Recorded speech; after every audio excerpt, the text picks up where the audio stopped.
There we go. All right. Thank you, everyone. I'm Amy Pawelko with Energize Framingham, and we are here with our October community event, and I'm really excited to listen to and introduce Judith Grove and Karen Margolis. They're going to talk to us about the Community Preservation Act in their roles on the Community Preservation Committee. Before we turn it over to them, I would like to just tell you a little bit about Energize Framingham in case you're not familiar with us. And let's see, how do I get my slides to advance? Always the trouble, right? Well, maybe we won't do full screen. It should work. Apologize. There we go. Okay, so Energize Framingham. We are a group of grassroots people right here in Framingham, just trying to mobilize to take climate action and promote sustainability. We provide a number of resources for residents here in Framingham. We offer these monthly, hopefully monthly informational series or discussions, depending on the month. We offer a monthly newsletter, which is fantastic. It's edited by Nancy Fleisler, and she's doing an amazing job. I have to boast for her. We have a Facebook account and an Instagram account. And then we offer an informational webpage at energizeframingham.org. Following up on this event, I am going to send out an email to you with a subscription link in case you would like to subscribe to our newsletter and you are not already on our list. So our website offers a number of things for you. We offer actions that you can take on your own to either take climate action or improve sustainability.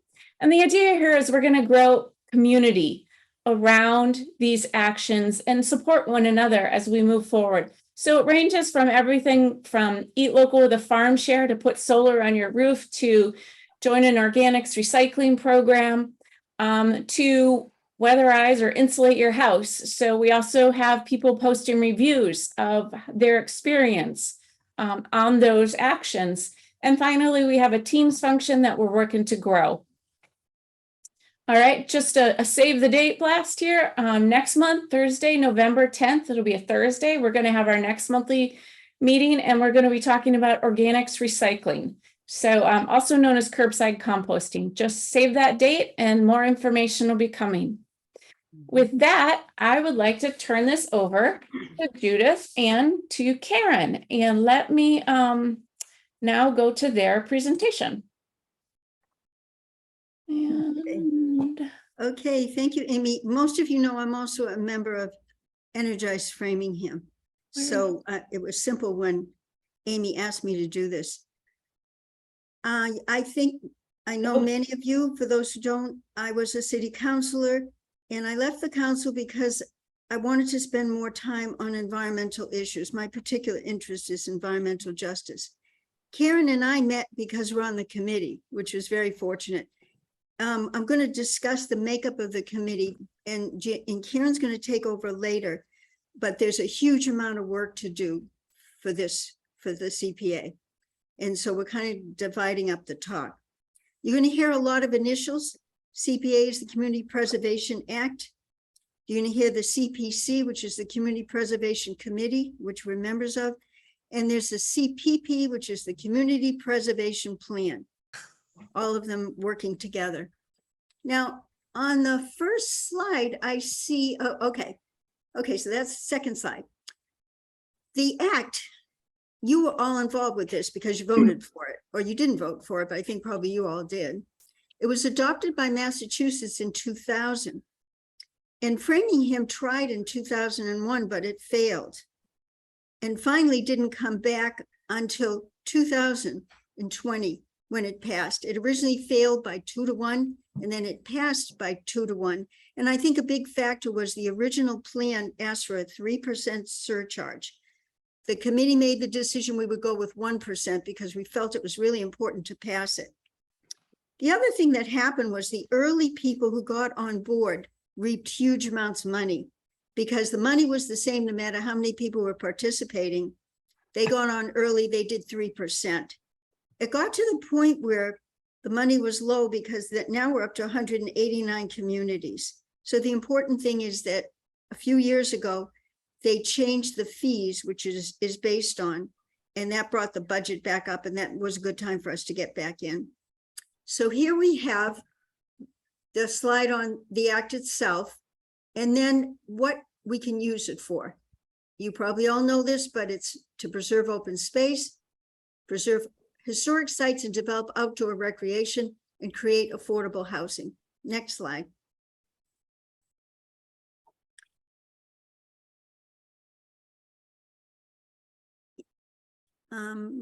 What is the Community Preservation Committee? We had to decide as a city how many people would be on it, but one of the requirements is that 5 of the people, it could have been maybe 7, 5 of them had to come from city boards. And the boards that they mention are the commission. There's something in front of my screen. Okay, go back to the 3rd slide. Yeah, I saw. All right, technical challenges, apologies, we're getting there. Yeah, the 3rd slide. All right, we'll resume Okay, the the slide. committee. Okay, so we passed it in 2020 and we set up the committee in 2021. And the decision was we would do the 5 boards, which was conservation, historic, parks and rec, planning and housing. And we could have up to 4 at-large members, and we chose the 4. And it's a good thing because if you think about it, the people on those boards are already on a board that takes a lot of time. And so the at-large hopefully would have more time. And it turns out the members who are at-large have done a great deal of the work.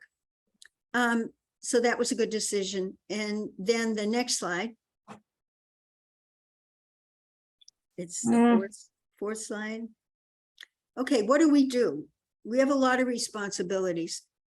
Here's one of the initials. The CPP is the Community Preservation Plan. In that plan, we address Framingham's needs, possibilities, and resources. And I worked on, there's 4 parts to it. I worked on the open space and the recreation sections, and we relied on other community documents like the open space plan, the storage plans, and others. And I was very impressed with what I found. Framingham is 26 square miles. But what's wonderful about Framingham is we have a lot of water, which gives us a lot of recreational opportunities. We have trails, we have woods, we have 8 great ponds. You're probably all aware how hard it is to get around town, and that's because of the bodies of water. Try to come to the downtown, you can't cross Farm Pond anywhere. So that's kind of a curse, but it's a benefit that we have this nature. We also have tremendous parks, recreational facilities. We have our own hockey arena. We have the skate park. We have the dog park. So I think what encouraged me was we need to promote what Framingham has, the good things in Framingham. We hear too much about the negatives. And I think this is something that's a real positive for our community. So we have to make the plan, which we wrote. Karen was instrumental in writing the housing section, which was a very difficult section. And Fred Wallace did the history section. So we had a real pro doing that. You can't do anything until you get the plan written, because in order to apply, you have to follow what the plan says is of value to our community. So every once in a while we'd hear people saying, why aren't you putting out applications? We had definite steps we had to follow, and we did do that. And we never had one person doing it. There was always a working group and voluminous emails back and forth when we were changing. Now, the second thing is that we have to have a public hearing. We did that in June, and it was very successful. A lot of people came, they were in the room and they were online, and the comments were good. And then we're required to put those comments into the plan. And we did that. Everything that people said we should do is in our plan. Whether it will happen or not, it's there. And then we had to get the projects. That meant writing 2 applications. We could have written 1, but we decided to do an eligibility form. We didn't want people to apply who would not qualify. We didn't want to waste their time or our time. And so we did that first. And Karen was involved with writing the eligibility form. And then once we got it back, we had a working group, and Karen was on that, to decide what was eligible and what wasn't. The good news is we have something called the coalition, and they're experts, and they're at the state level. We pay dues to them. We have agreed to, we don't have to, we will pay dues, and Karen will talk about the advice that she got from them.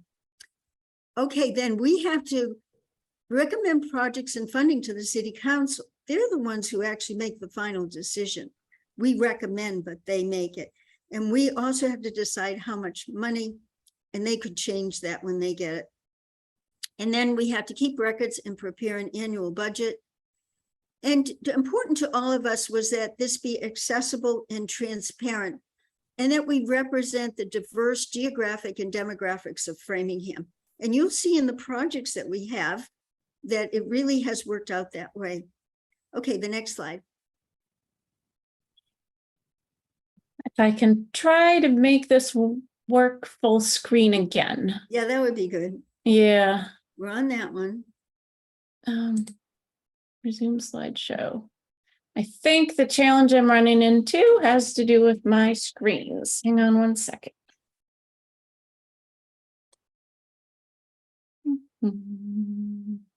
Apologies, everyone.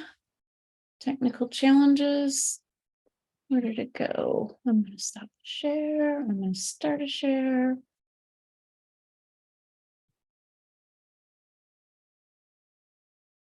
Okay, and then we're going to go back to here. And you guys should be able to see this now in 3, 2, 1. Did that work? That's the slide we just did. And there we go. Okay. All right. We have a diagram to show the process.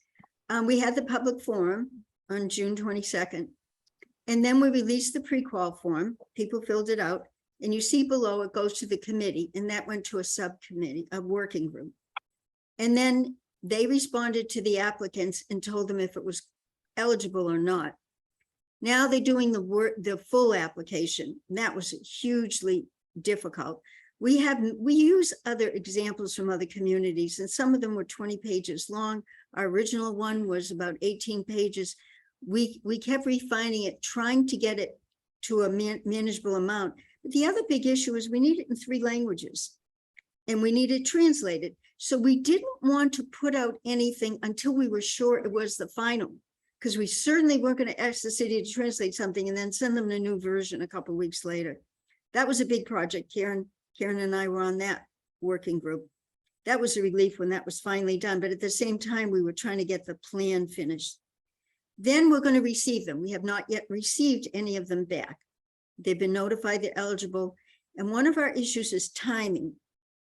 We feel that we need quite a bit of time to really look at these. But when the committee set up this plan, the city council picked an arbitrary date when they had to have the applications back. They picked February 1st. That's not enough time. So we've talked to them, and it seems that we're going to get it moved to March 1st. Once we get it moved, we will then tell the applicants they have a little more time, because right now it's October 31st. And that's really tough, because the application is really a thorough one, and there's a lot of work involved. So then we'll have hearings with the applicants, and then we'll decide, and it will go to the city council for the final vote. They have many choices. They can say yes, they can say no, they can say they're going to reduce the funding. So that's that part. Okay, next slide. Okay, while you're looking for it, another question was who can apply? And on the chat, I saw someone said, it seems as though it's all departments, Framingham departments. And that's a good point. It turns out that we want the departments involved. We don't want somebody bringing a project and it's on city land and they don't have the permission of the Parks Department or historical to do it. So we do want that combination, but many of the projects come from individuals. They have the idea, they write up the proposal, and then they go to a board to support them. And they do have to have control of the land. We can't do anything if they don't have that. Okay, so, but also 501Cs can apply. Tom, that's my phone. You know what? My phone is ringing right now. I hope the person quits.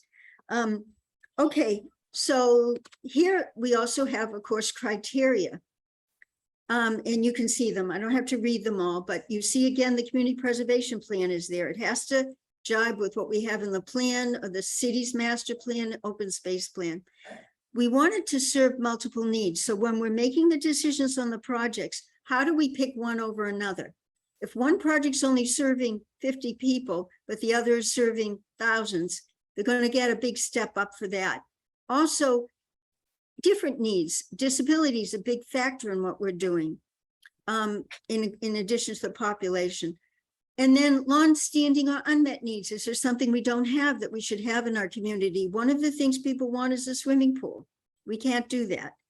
They will not approve funds for indoor recreation. So that's out. But that is something people have asked for.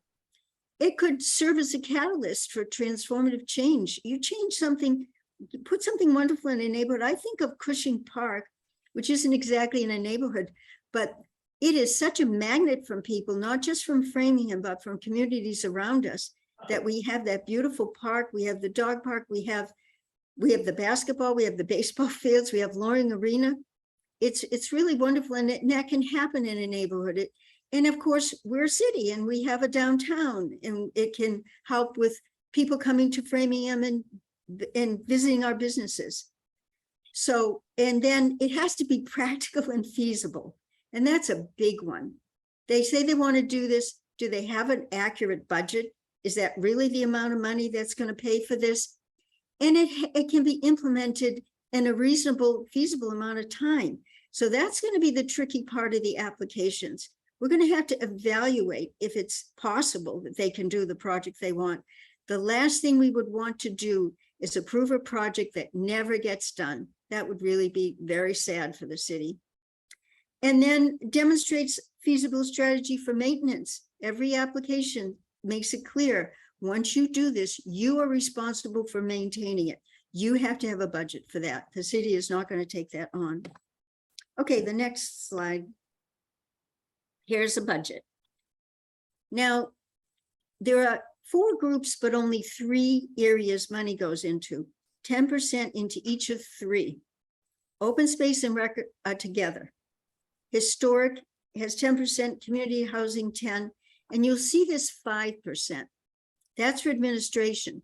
Some people complain, wait a minute, that could be 80,000, 100,000, but it has to pay for ads. It has to pay for people to do studies. It has to pay for lawyers. If you're going to do a conservation restriction, you have to advertise in the newspaper. So that budget is for a lot of different needs. And if it isn't spent, it goes back into the fund. It does not go to the city. The 65% is the discretionary section. We could take that section and give it to one project. We could keep it and not spend it at all, or we could split it up. So that's where we have a lot of flexibility, is in that part of the budget. Okay, the next slide. Okay, this is what is going to be interesting to people, what the projects are. And there's, of course, historic preservation, community housing, open space, and recreation. Next slide. Okay, on these areas, what can you spend money on? You can't spend it on certain things. This chart was created by the Division of Revenue. And they're the people who give us the money, and that money comes from deeds, registry of deeds. So it makes sense. If you're going to build something, you're going to remodel something, it's a deed, it's land, it's projects. So that's where the money comes from. I think I mentioned earlier that there was not much money. It was through here that they raised these fees. They went from $20 to $50, and that greatly expanded the amount of money available for the CPA. So you see the different areas at the top, and on the left, you see these verbs: acquire, create, preserve, support, rehab, or restore. This is something that Karen knows a lot about because she looked at the forms, and she'll explain why some projects didn't make it. They didn't make it because of this chart. But I'll go directly to support. You see there's a lot of no there. We're not here to maintain things.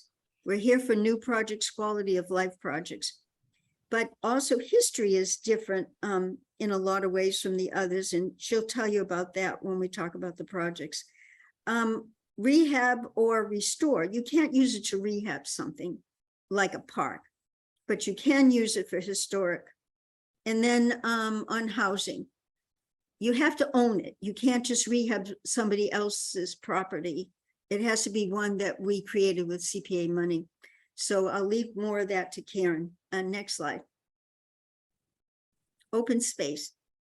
You know, I thought when I started writing the plan that most of the projects would be open space. It turns out they're not. There's only 2 of them. It's recreation that gets most of the requests, because you have to actually look at how they define it. I thought a trail is open space. That's under recreation. A community garden looks like open space, but it's also under recreation.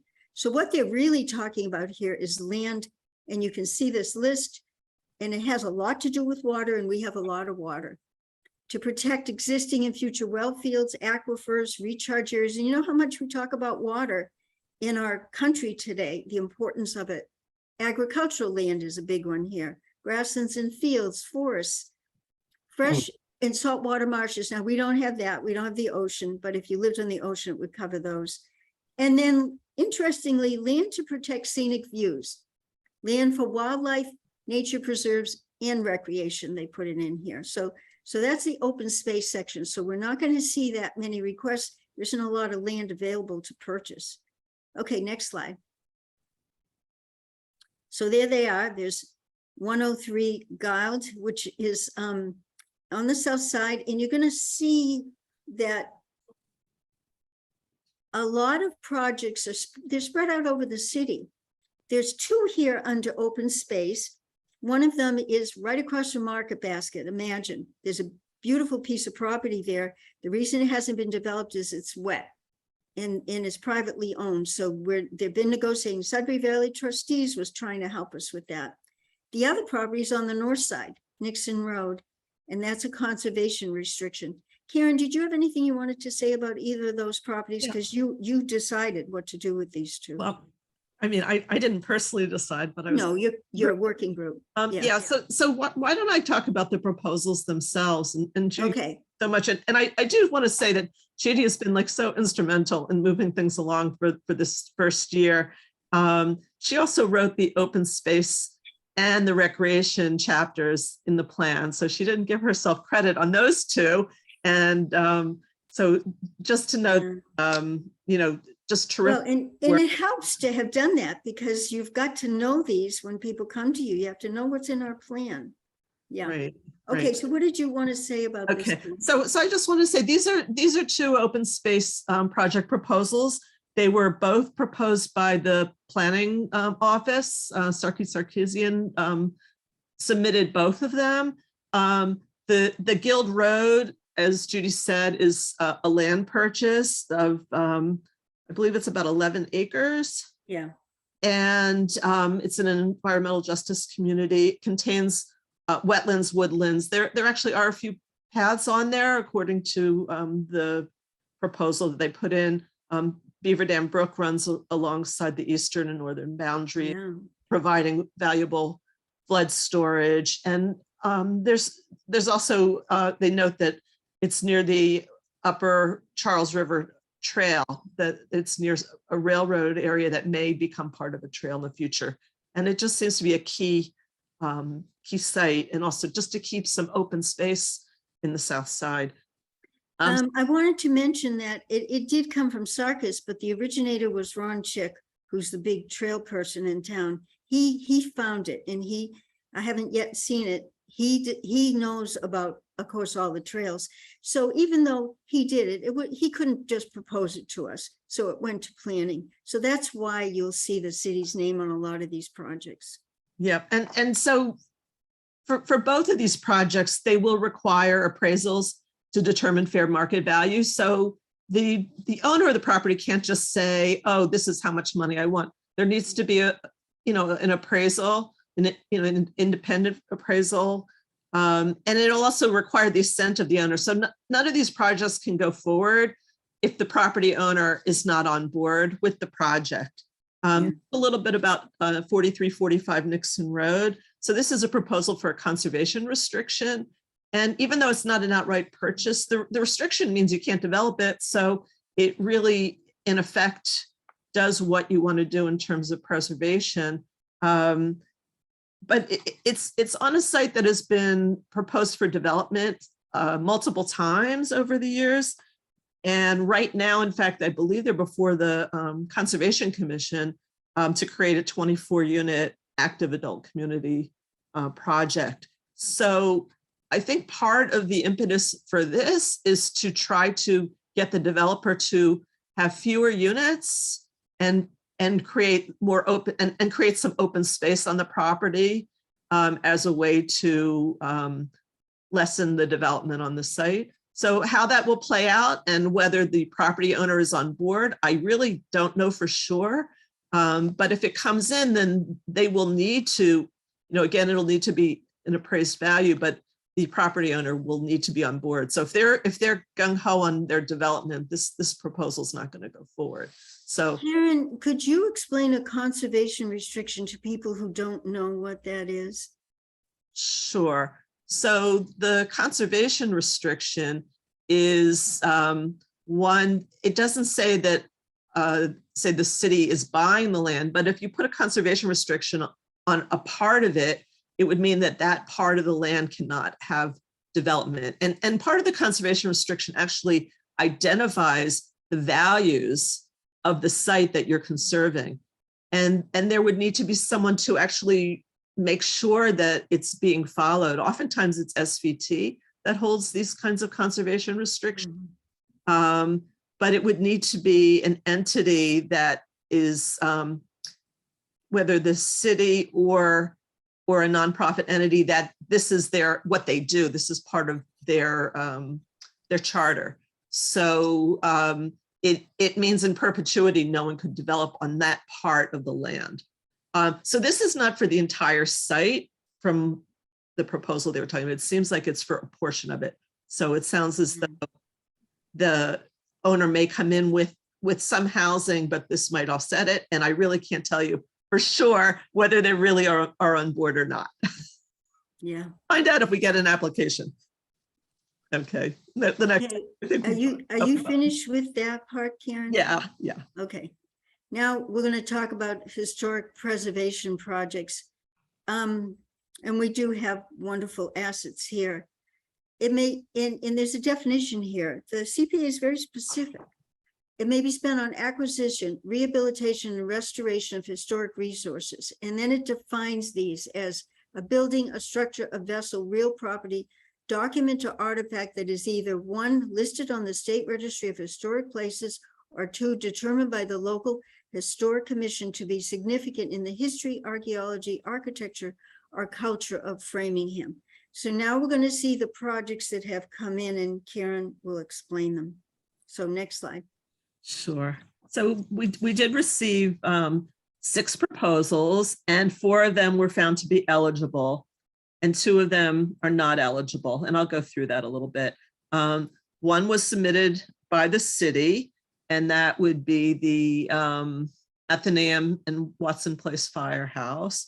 And 3 were submitted by Edgell Grove Cemetery, the first 3 noted, and 2 were submitted by the Framingham, oh boy. It was Anna Tucker, History Center. The History Center, yeah. Yeah. Okay, so I'll start with Edgell Grove Cemetery. The first project is to repair a slate roof on the significant tomb house. And it's a building that's not in use and has gone into disrepair.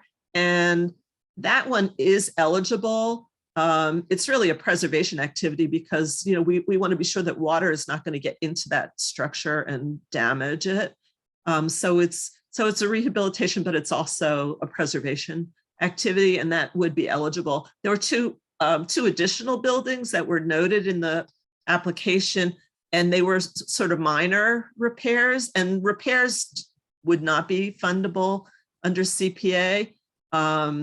So if it's just maintenance is not a CPA kind of project.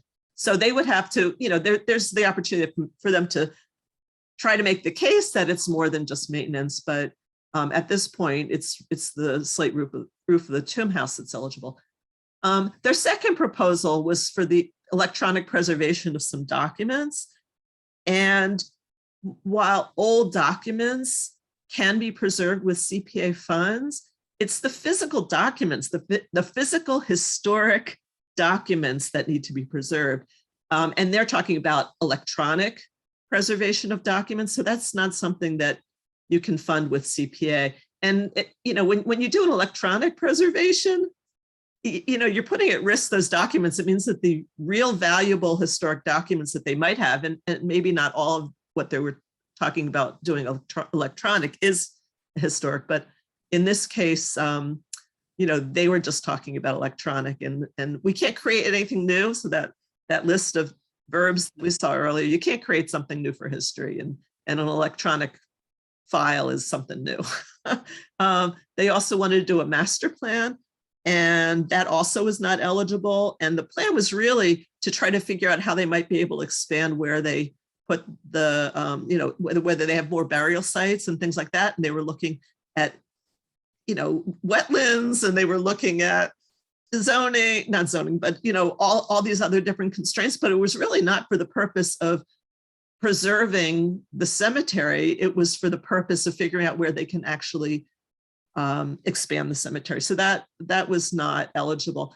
So we get a lot of guidance from the Community Preservation Coalition, which Judy had mentioned, and they were just fabulous in terms of helping us really understand what the criteria is. And it's our first year, so we're pretty green, and I'm saying green in a different sense than than what this group might be thinking about. But yeah, so we got a lot of help. The next one, the Academy building in Framingham Center, it was for accessibility ramp. So you might think, oh, but that's something new. But in fact, specifically CPA allows for CPA money to be paid for things like accessibility and code violations and things like that. That could be part of rehabilitation and renovation. Also, Karen, when I talked to Anna Tucker, the director, Yep. She said they can't even get to the second floor. The building is in terrible shape. I've often wanted, if you don't know it, it's that building with the round stones at the corner of Grove. It looks so wonderful, but it's never open. So that kind of project is wonderful because we know what it will cost. It won't be hard for them to figure out what that will cost. It won't be a multi-year project. And we want to get projects done that the public can see, that they can understand the benefit of the money they're paying for this. So that's really an ideal one for those purposes. Yeah. And then they also had a proposal for restoration of historic tiles on the floor and some stenciled wall decorations. And these are some of the original features of the Edgell Memorial Library, also in Framingham Center. And that is definitely something that could be, this is an eligible project. And just to know that any work that they do have to be according to the Secretary of Interior's standards for rehabilitation of historic properties. So I see a question, the purpose of the Academy building. I believe that is where they have their, they have like a museum there. Isn't that the Academy? Yes, Karen, they actually would bring third graders there. Yeah, they do. They don't feel it's safe. They've got to do something. So that's a real educational facility for our schools. Yeah, so they do have different programs there. So it is open to the public. And that's one thing with historic is that they do need to be accessible, open to the public. There needs to be a public benefit. And these would meet that criteria. In fact, and all of these are in fact, on the National Register. And by default, if you're on the National Register, they're on the state register. So we don't need that extra set of, putting it before the Historic Commission to make sure that they would be eligible. They're already on the National Register. The last one is the Athenaeum in Watson Place Firehouse restoration. That's in Saxonville. And there's been a lot of local support for making something happen there to restore those buildings. So the restoration of those two buildings themselves would be eligible, but part of their proposal was talking about a new building to go between the two. And so again, you can't create something new with CPA money. So that piece of it would need to be funded with other money. So the new development, the new, reuse, well, it's not quite a reuse, but that part would not be able to be funded with CPA. And there was also some sort of side discussion that they might want to include taking down a pump house and putting in a parking lot there, and it's on a separate parcel right adjoining, and neither of those could happen with CPA money. You can't use CPA money to eliminate a property that's significant within the historic district and on the National Register. So it would need to go through its own process if they do want to demolish that building, but it's not part of CPA. So we basically said, don't include that in your actual application because we can't fund it and we don't want it to get mixed in terms of what they present to us. All right, next slide, please. Great. Just pause there. Does anyone in the audience have questions on historic preservation or open space thus far? Okay, looking good. Let's keep going. Community housing. This is a hard one, and we hear about housing all the time, all over the state. And we do have a lot going on in our downtown. There are 2 proposals for this, and Karen will explain what's happening with them. And this was where Karen was so important. I didn't know about any of these issues with the housing, and they were explaining that it's not affordable. And we all know that. We read it in the paper all the time. Where do people live? Where do seniors live? Where do young people live who've got all this college debt? And also workforce housing. So I was at a meeting, and they were discussing this problem of housing, and particularly in Newton. Newton is a very wealthy community. People can't afford to live there. Transportation to Newton isn't that great. So they cannot get people to work in their restaurants, their hospitals, their, small stores, because the cost to get there is more than doesn't make it affordable. Now, we're fortunate in having a train. We have good transportation, but I know the planning board for years, when I was a city councilor, that was a big thing they talked about. They tried to have housing up where the 990 is. They figured people work there, they could live there, and it was shot down. It went nowhere. But there's a value in having housing for your workforce. So on this list, it includes affordable housing for low-income residents and workers, accessible, affordable housing for older adults and mobility impaired households. We have a huge population here of elderly, and I think we do a pretty good job with it. We have a great department, our housing department, but that's a need. People at risk of losing housing. First-time home buyers, good luck with that. Anybody trying to buy a home, and look now what's happened to the interest rates. Funding for city-approved affordable housing and pre-development activities for city-supported affordable housing, planning activities and studies. So there's a lot here involved with planning and figuring out what we're going to do. So you'll see the 2 projects that have been proposed, and Karen will explain them now. Okay. There you go, Karen. Good luck. Yeah, we did receive 2 proposals having to do with housing, and they actually came in, pretty late in the process, but that's no matter. But they both came in from the planning office, from Sarkisian, and so these both are ineligible. So the problem is that they're not talking about an actual development of affordable housing or something that is studying or a first phase of actually building affordable housing. It was really, they were updating housing feasibility studies, both of which were done in 2015 in the downtown area. And both of those study areas were sort of like 1 block areas. The one, the Hollis Court one is sort of by Waverly Street, Hollis Street, and Hollis Court. It's across from the train station, the downtown. So there's parking lots back there. And there's also a lot of housing that SMARC owns. There's a lot of single rooms in the downtown area. So that's that'll be a difficult project.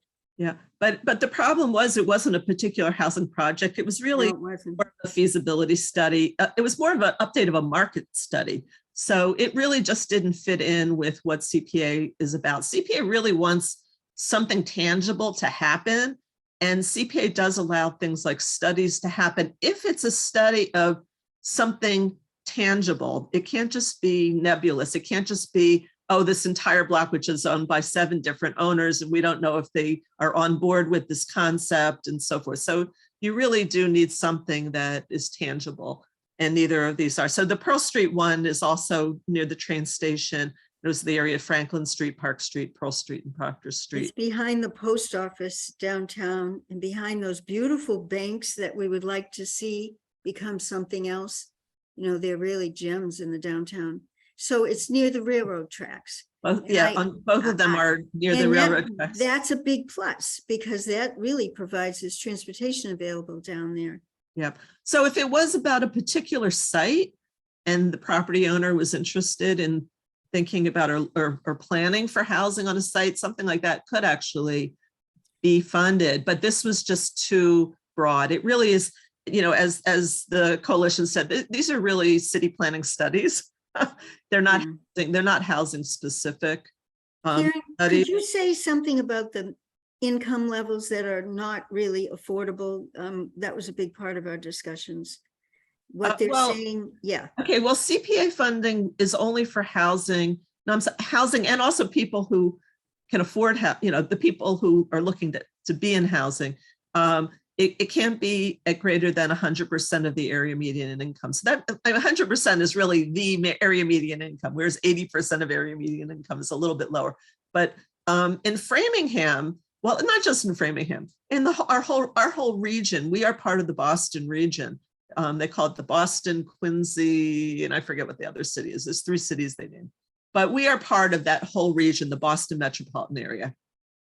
And Massachusetts is like one of the 2 highest median income in the country.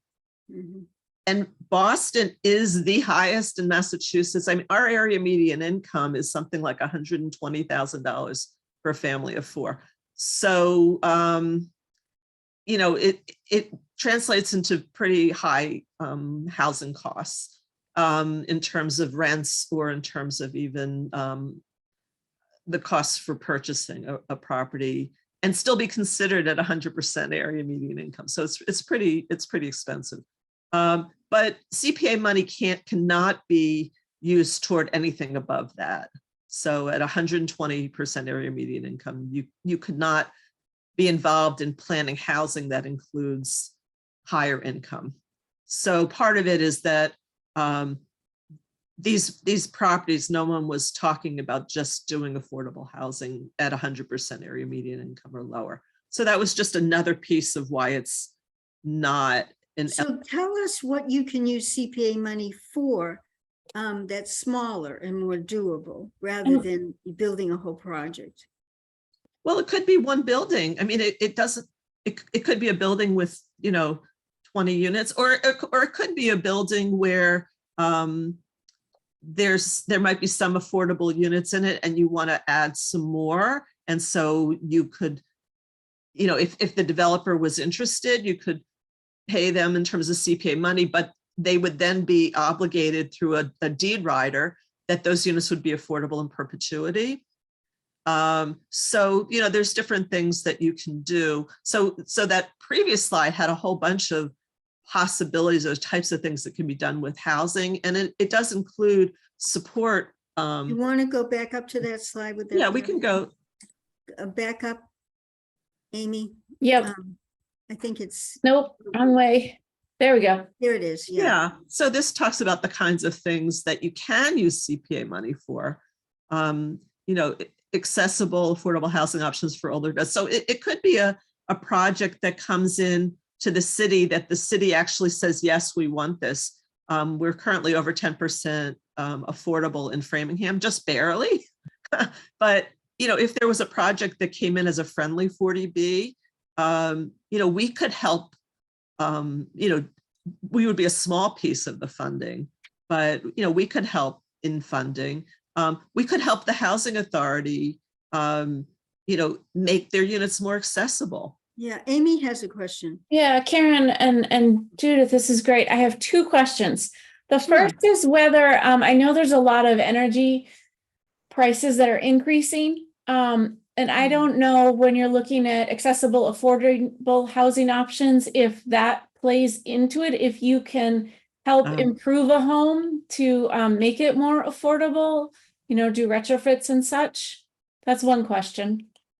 Yeah, so actually, I don't know entirely the answer, but I do know that we can, part of what we use in our criteria is that it's, environmentally friendly. I mean, Judy can talk a little bit about the language that we used in terms of, that we give more strength to, or more points to a proposal, not necessarily points, but if it is environmentally friendly. So in other words, as someone, I mean, I've been involved in housing. So when someone is coming in and saying that they're building new housing, we would say, well, is it energy efficient? Because we want the monthly costs for energy to be lower for people who are in this housing. Is it tight? Does it use energy efficient windows?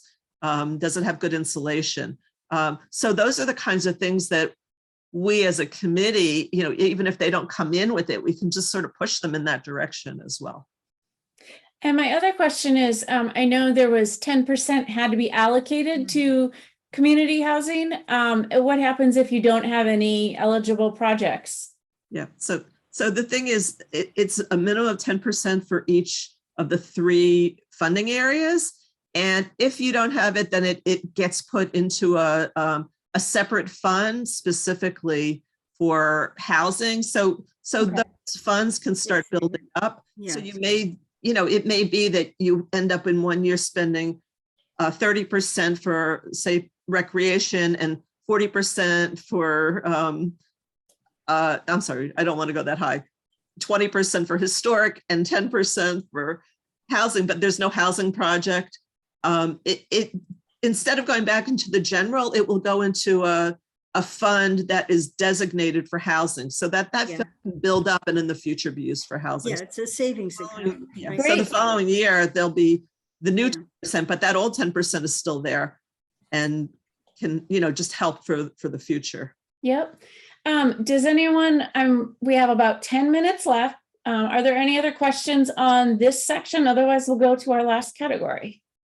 Okay. Tim has a question.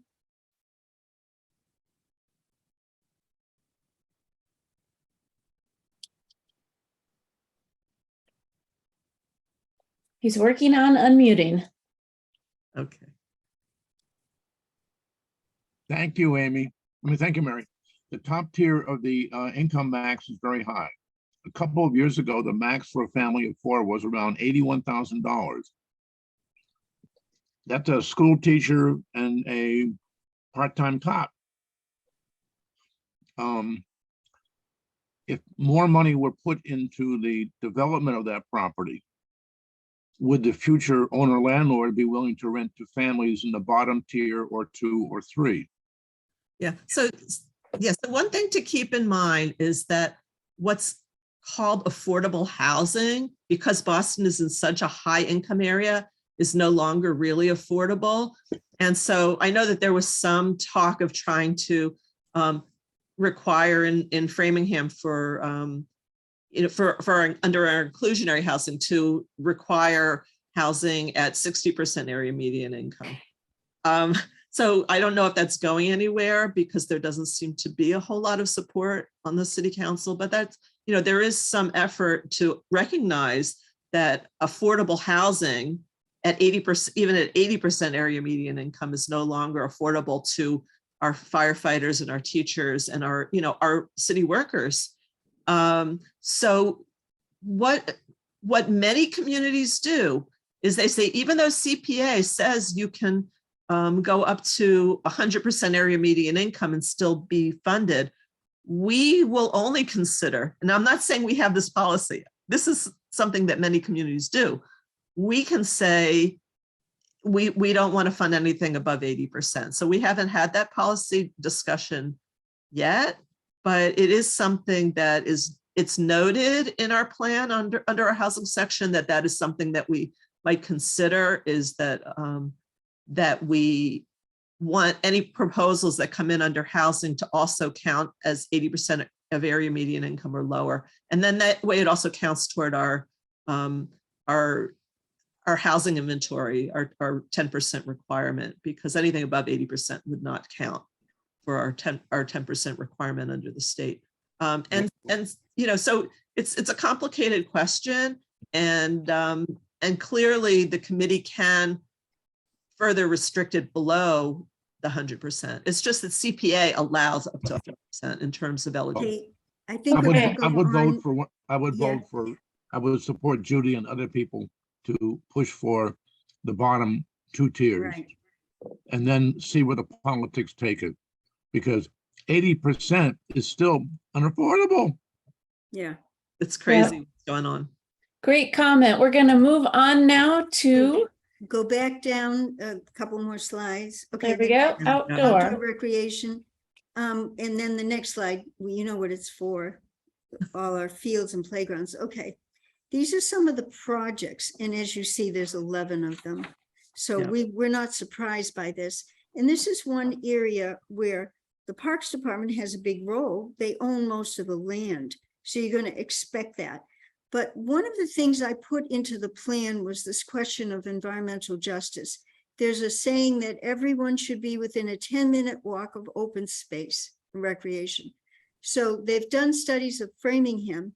And if you look at the numbers, they say for 1,000 people, there should be 100, even 10 acres, 25 acres. Northwest Framingham has at least 138 acres, but Southeast Framingham has 5. So it's easy to see the disparity in open space and the value of open space, particularly recreation for the population. So when projects come in, we should really be looking at that with each of these projects. And I'll speak to this one, the ones that I know passed and the ones that didn't, Karen can speak to.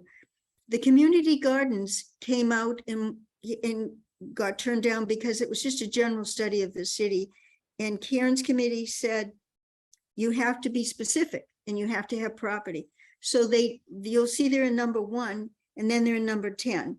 So they picked 3 spots that they could open a community garden. We do have one on Pratt Street in South Framingham. The spots they chose are on city parks, so there's no problem with getting them. One of them is on Roosevelt, which is on Fay Road. Cushing Park, which is just a nice location for everybody. I consider the Cushing Park area kind of the center of the city. And then a surprise one to me was there's a Bates Park. It's at the end of a street off of Hollis in South Framingham. It ends up in woods and it's very close to the trail that they want to buy the property for. So that was the issue for that. And then Lake Washacum, and this was really, I believe Liz Capralian was a big mover on this, and Adaptive Boat and Cheryl Goldstein. It's really perfect for it because it's right at street level. There's no curb, there's some parking, there's a beach house, and the beach is not very deep. So to me, that was the kind of project we really were looking for. It's a project that could be done. We know it would come. They would have a budget and they would make that budget. The Carol Getchell Nature Trail is on the north side, and that's the ADA boardwalk and platform. And I just talked to Ron Chick, who asked if he had to redo his application. Karen said he does not because it still qualifies. He found out from some professionals they don't need a boardwalk. The land is so hard packed there if you've ever walked it. They just need to add more of whatever that material is, cover those roots. And because of it, he's going to be able to extend it another, I think he said 1,000 feet down the trail. So that's somebody who's really thinking, and it has many benefits. You're outside, and now we're going to have the adaptive. So when we have disability connected with good projects, that's a real positive. Karen, you can talk about the citywide canvases art project that didn't make it. Yeah, so one that was not eligible is city canvases, and it wasn't really very well defined, and it also was not site specific. So as we keep saying that it needs to be in a real place. It can't just be an idea. And so, and plus we couldn't figure out, how this was really recreation. It would seem like an art project. And one thing with recreation is that it needs to be a capital improvement and it needs to be permanent. So you can't put in, benches and tables that are not permanently affixed, that's something that can disappear and go to another site in 5 years. So it needs to be a capital improvement. So anyway, and then Arlington Street Park improvements. So that's one, Arlington Street Park. Apparently they are right now beginning design improvements, design studies, and working with the community to come up with some design criteria.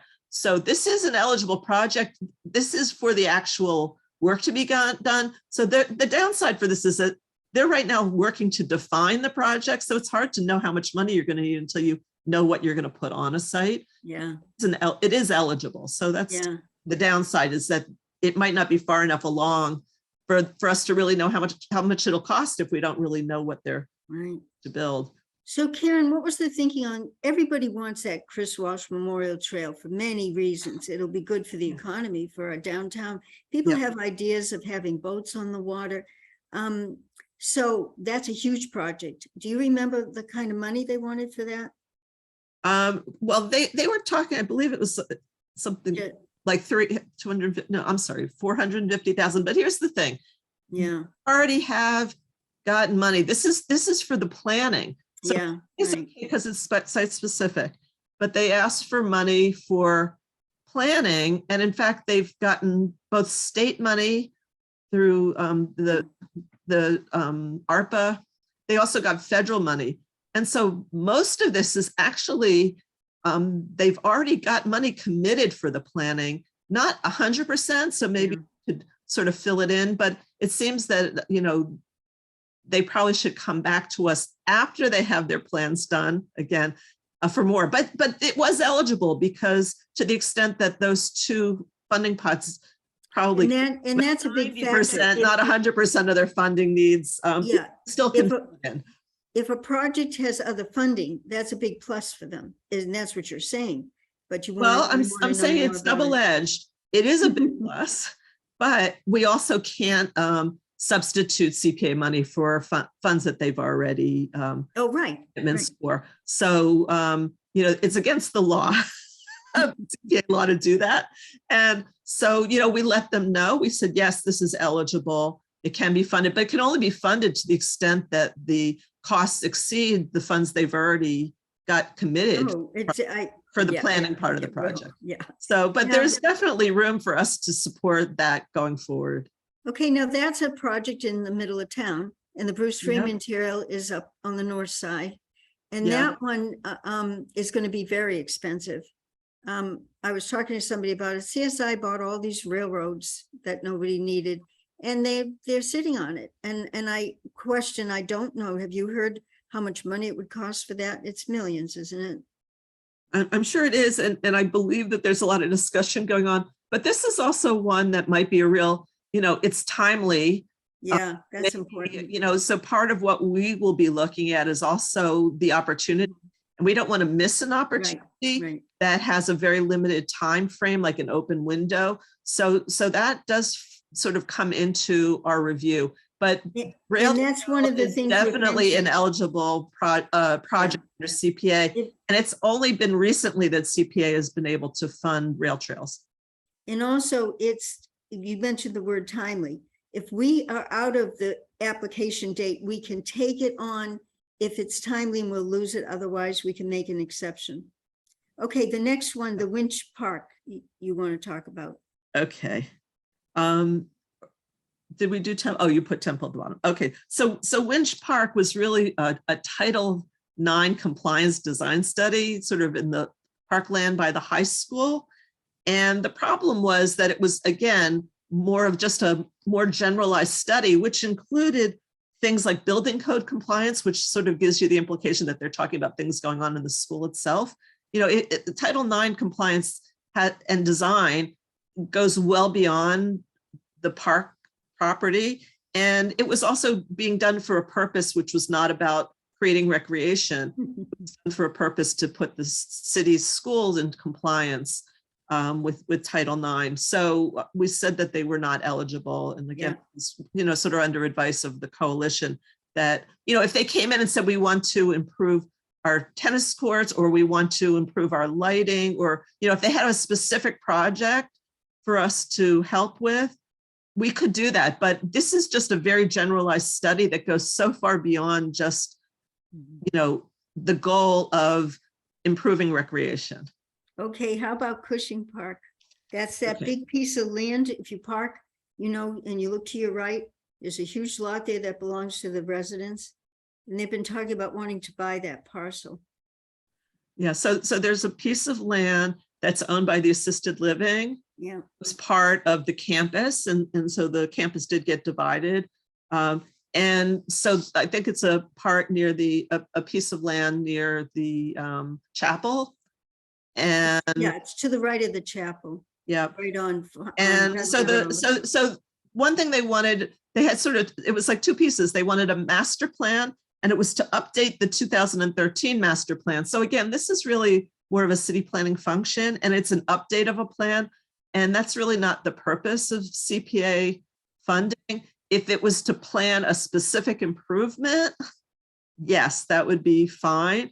But it was just a little bit, it was gray. And it was also to try to substitute us funding something that was traditionally done by the city. Yeah. So they called it supplanting and said, we can't supplant. Okay, we did the community gardens, and the last one, Temple Street Park. Wait, I'm not done. I'm not done, Judy. No. Nope.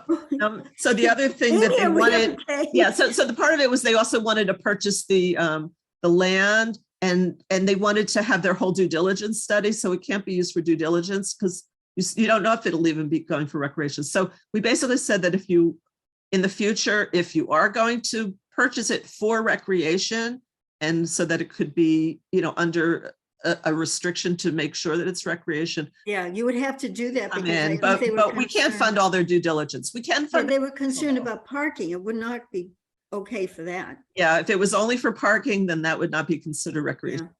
Okay, and Temple Street. Temple Street, that was acceptable.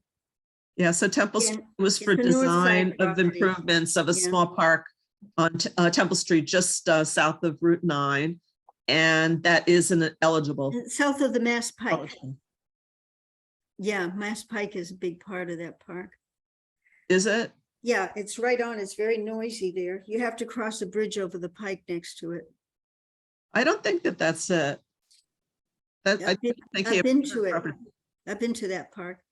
Really? I think Well, so. Yeah, Um, but it got approved.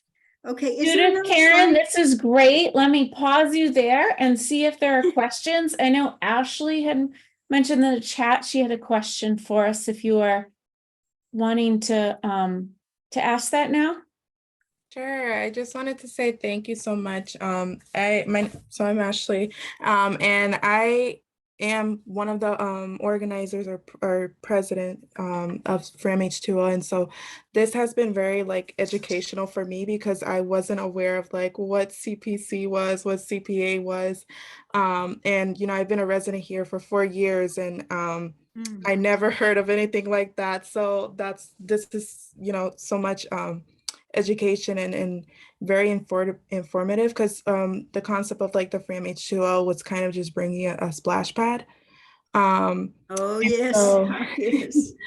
So unfortunately, I didn't fill one of the applications out, and I did send an email in regards to for the Spanish application, and I was told after there was a delay on getting those out, and so that it was getting closer to the due date, and it wasn't just it didn't give enough time to be able to submit it, and I was told that if I do submit one, then it would be discussed on the 3rd of October. But Well, Ashley, I want to tell you, there's 2 parks where there probably will be splash pads.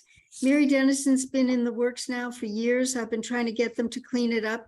That's in their plan. And I believe Arlington Street, when they proceed with it, that'll be an ideal place for another one. So that's a big support for it. And we want to have them all over town. So don't feel bad about not getting it in because it could actually be part of those other 2 projects. awesome. Yeah, and one last thing, I wanted to thank Amy for sharing this meeting on the Framingham Family Network. And yeah, thank you. Thank you. Welcome. Great. Ashley, thanks for telling us where you found us too. That's helpful. Linda, Amy, is there another slide? I think there's an informational slide. maybe? we have a question from Linda and I will go see if Okay. there's another slide. There we go. Okay. Yeah. So you mentioned that the deadline that the council gave you was February, and you're trying to get them to move that to March. And the full proposal deadline is currently the end of October, which is less than. 2 No, weeks. that's a different deadline. The October Yeah, deadline for actually submitting a complete application, patient. a pretty complicated one. And we've been wanting more time for our app. That one too. That's why we're trying to move the date. Move the Yeah, other one so we can move this Yeah. one. That's Yeah, our so goal. so if that moves by a month, we will also move the application date by a month. And I think Yeah. on Thursday night is when we will find out if the city's gonna, the city council is gonna do that. Okay. If This- so, we will have a meeting Monday and we will then also extend a month. We just have to wait and see what they do. The rules committee had agreed to it. They now have to go to the full council with it, but they wanted to know what we thought. We certainly want them to push it off. So so the community, I'm part of the agricultural committee, and the community gardens we were the sponsor for the project. So we've got Transition Framingham people that are working on that. I think larger- it's safe to tell them they're gonna have some more time. We want them to have Okay. more time for it. So how much It more looks pretty time? good. It could be another month. A month. Okay. Yeah, if the city council moves it 2 months out, then we would also move it. They don't want to move it out any further because they're gonna get into budget season. May 1st, they start getting all the city budgets. They don't want April 1st. It'd be nice if they would give us the 15th, maybe we could compromise. But one thing to keep in mind, this is just our first year. Yeah, And we've got many, many, many years ahead of us. And this is, as our inaugural year, we're new at this. And the people who are filling up the forms are new at it. But now for next year, it gives people time to think about what they want to do and start thinking about what pieces they need to put together to get an application together. So this is just a really concentrated time-wise year. Doesn't work for the applicant, doesn't work for us. And so we'll do the best we can this year, knowing that, that in the future, things should move much more smoothly. when the city council picked that date, they had no idea whether it was a good date. They just talked to other towns, and some towns are town meeting and they have to have things by a certain date. We have more flexibility, so they had no problem with it. We just have to get it straightened out right now. Yeah, even those with town meeting have April dates. So, Yeah, yeah. they really do. So Oh, you Yeah, expect- so our intention though, next year is to move all the timelines earlier in the year. So in other words, eligibility will start April 1st. And the eligibility forms will need to be in, I believe we said by the end of June. And then we'll go into applications starting July 1st. So oh yeah, it'd be very we'll different. have a longer timeline for applicants to get their applications in, plus longer timeline for us to review them. So you expect that the council is going to talk about this on Thursday? That's what we're hoping. Okay, and then you guys would meet on Monday? Yeah, as long as they move forward, we're going to hold a meeting really specifically to, Definitely for that. that'll be the whole purpose of our meeting. Okay, and are you going to let the applicants know that the deadline Yeah. has changed? Well, we Yeah. can't let them know till we see what happens on Thursday. But give them hope, because Yeah, I know, I don't want people to quit because they say, there's no way I can get this done, and quit on us. Right. Yeah, tell them there's definitely hope for more It's- time. Right. It's not in our control, but we do think that there's probably going to be the will on the city council level to move it. Okay, yeah, but how do there we is. find out is my question. What happened? Well, maybe people can go to the city council meeting and talk about needing more time and supporting the movement, moving it so that we then have the ability to move it. We I just can't talked- do it unilaterally. I talked to some city councilors, they're all for it, so don't get nervous. But it would be nice if we could get even more time. Yeah, Okay, and then for your meeting, we need to attend the meeting to find out, or? What No. should we send do? eligible Karen, people we an could, email? Why don't we put it on Facebook? Yeah, I have a proposal. Does the CPA have a Facebook group? Otherwise, Energize Framingham is willing to put a post out with Why the don't you? dates once it's resolved. Oh, we don't- we Does don't that have- sound okay? Yeah, you do it. then. We will commit to doing that. Yeah, Wonderful.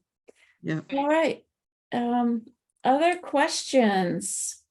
I think I'm going to stop the screen share and we can see each other's faces once again.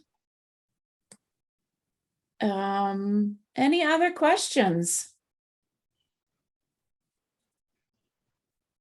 I see a lot. Another thank you to Judith and Karen. Thank you so much for the information. Oh, Larry's got a late coming question. No, actually, I wanted to do just exactly that. Thank you. This was very comprehensive and I really appreciate it. I had some knowledge of what was going on, but you have filled in perfectly and I appreciate your hard work. Thanks, Thank Lynn. you. Yes, thank you very much for your time tonight and for all the service. All right, if anyone has questions, I think you saw it's cpc@framingham.gov is the email. Otherwise, I will be seeing you shortly. Thank you all and have a great night.